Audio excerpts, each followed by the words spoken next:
Hi guys, அனைவருக்கும் வணக்கம். Welcomes to தமிழன் யூடியூப் சேனல். நாம் இன்றைக்கி இந்த வீடியோ பதிவில் என்ன பார்க்க போகிறோன்னா, 9ஆம் வகுப்பு இயல் 3இல் உள்ள இலக்கண பகுதியான வல்லினம் மிகும் இடங்கள். இந்த வல்லினம் மிகும் இடங்கள் எதற்காகனா, நாம் ஒரு கட்டுரை போட்டியில் கலந்துக்கிறோம், இல்லை நம்ம செய்தி எழுதுகிறோம், கதாசிரியராக இருக்கிறோம்.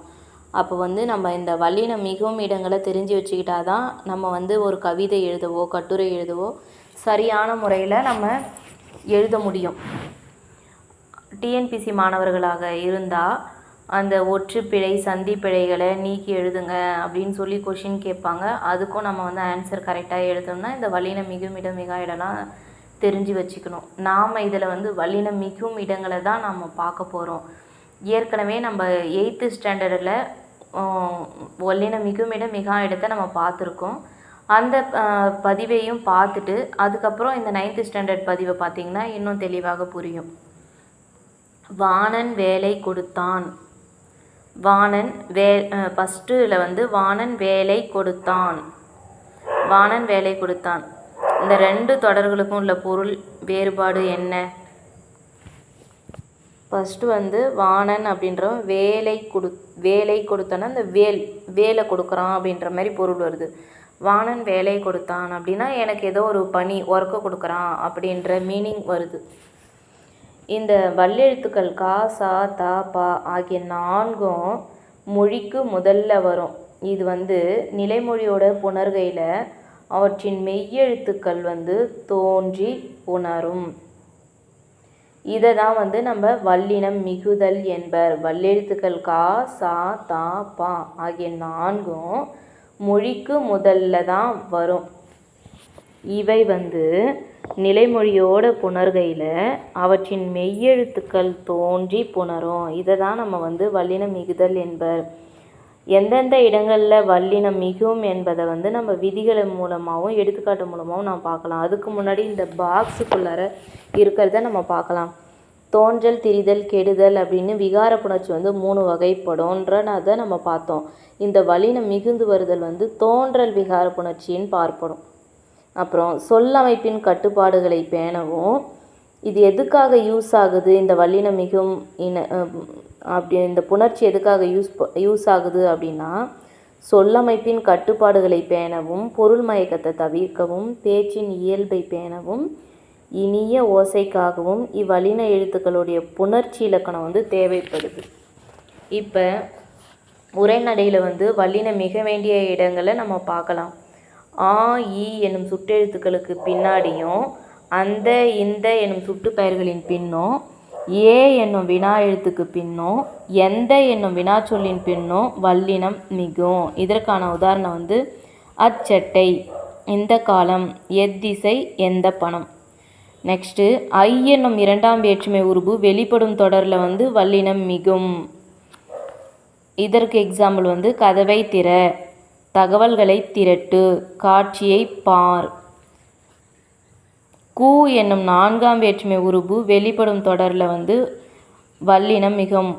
முதியவருக்கு கொடு, அதில் கூ வருதா, அதுக்கு பக்கத்தில் இக்கு மிகுந்து வந்திருக்கு. மெட்டுக்கு பாட்டு, அதில் கூ வருதுங்களா, அதுக்கு இப்பு மிகுந்து வந்திருக்கு. ஏன்னா அந்த பாட்டுன்னது இருக்கு இல்லையா வருமொழி, அதில் என்ன இருக்குது, இப்பு கூட்டல் ஆந்தானே இருக்குது. அதனால் அது இப்பு மிகுந்து வந்திருக்கு. அதுக்கடுத்து ஊருக்கு செல், அந்த சேவை எப்படி பிரிக்கலாம், இச்சி கூட்டல் ஏன் பிரிக்கலாமா, அதில் இச்சு மிகுந்து வந்திருக்கா.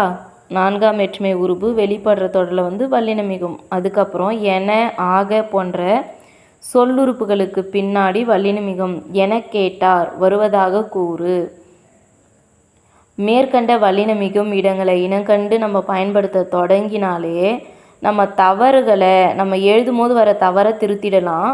மரபையும் பட்டறிவையும் தாண்டி சொற்களை ஒழிச்சு பார்க்குறப்ப நம்ம அந்த இலக்கண பிரகாரம் போகிறத விட போகிறது நல்லது. ஆனால் நம்ம அந்த வார்த்தைகளை நம்ம சொற்களை உச்சரிக்கும் போதே நமக்கு இப்போ ஒரு வார்த்தையை நம்ம படிக்கிறோம், மெயினாக இந்த எங்கெங்கே மிகவும் மிகாதுன்றதை நம்ம தெரிஞ்சு வச்சுக்கணும். சரி அப்படி அது நமக்கு இதுவாகலை அப்படின்னா வந்து நம்ம அந்த சென்டென்ஸை வந்து நம்ம படித்து பார்க்குறப்பவே அதுக்கு என்ன மீனிங் அப்படின்றது நமக்கு புரிஞ்சிடும். அது தெரிஞ்சாலே நம்ம வல்லினம் மிக வேண்டிய இடத்துல மிகுந்தும் மிகாத இடத்துல மிகாமையும் வரும் அப்படின்னு நம்ம தெரிஞ்சுக்கிட்டு பிழை இல்லாமல் எழுதலாம், வாசிக்கலாம். இன்னும் சில உதாரணங்களை நம்ம பார்க்கலாம். அதற்கு இதற்கு எதற்கு அப்படின்ற சொற்களை பின்னாடி வல்லினமிகும். இதற்கு எக்ஸாம்பிள் வந்து அதற்கு சொன்னேன், இதற்கு கொடு, எதற்கு கேட்கிறாய். நெக்ஸ்ட் வந்து இனி தனி ஆகிய சொற்களின் பின் வல்லினமிகும். இனி காண்போம், இக்கு மிகுந்து வந்திருக்கா. தனிச்சிறப்பு, இச்சு மிகுந்து வந்திருக்கு. அடுத்து மிக என்னும் சொல்லின் பின் வல்லினமிகும். மிக பெரியவர், அதில் இப்பு மிகுந்து வந்திருக்கு. 8 10 என்னும் எண்ணு பெயர்களின் பின் வல்லினமிகும். 8 தொகை, இத்து மிகுந்து வந்திருக்கா. 10 பாட்டு, இப்பு மிகுந்து வந்திருக்கா. அதனால தான் இதை வந்து என்னது வல்லினம் மிகுந்து வருதில் தோன்றல் விகார். ஒரு எழுத்து வந்து புதுசாக தான் தோன்றி வருது, அதனால தோன்றல் விகார புணர்ச்சின்னு சொல்கிறாங்க. அடுத்து வந்து ஓர் எழுத்து ஒரு மொழிக்கு பின் வல்லினமிகும். அதற்கு எக்ஸாம்பிள் வந்து தீப்பிடித்தது, பூப்பந்தல். ஈறுகெட்ட எதிர்மறை பயிரச்சத்துக்கு பின்னாடி வல்லினமிகும். அதற்கு எடுத்துக்காட்டு கூவா குயில், ஓடா குதிரை. நெக்ஸ்ட் வந்து வன்தொடர் குற்றிய லுகரங்கள் நிலைமொழியாக இருந்து புணர்கையில் வல்லினம் மிகும்.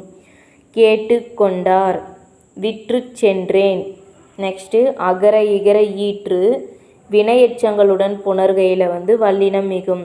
ஆடச் சொன்னார், ஓடி. இதில் வந்து ஈன் முடிதா, ஓடி போனார். அதுதான் ஆடச் சொன்னார், ஓடி போனார். இதில் வந்து வல்லினம் மிகும். ஆறாம் வேற்றுமை தொகையில் வல்லினம் மிகும். தொகைனா என்ன, மறைஞ்சி வர்றது. ஆறாம் வேற்றுமை உருபு அதில் வெளிப்படாது. புலி போன்ற தோலை தான் வந்து இதில் என்ன கொடுத்துருக்காங்க, புலித்தோல்.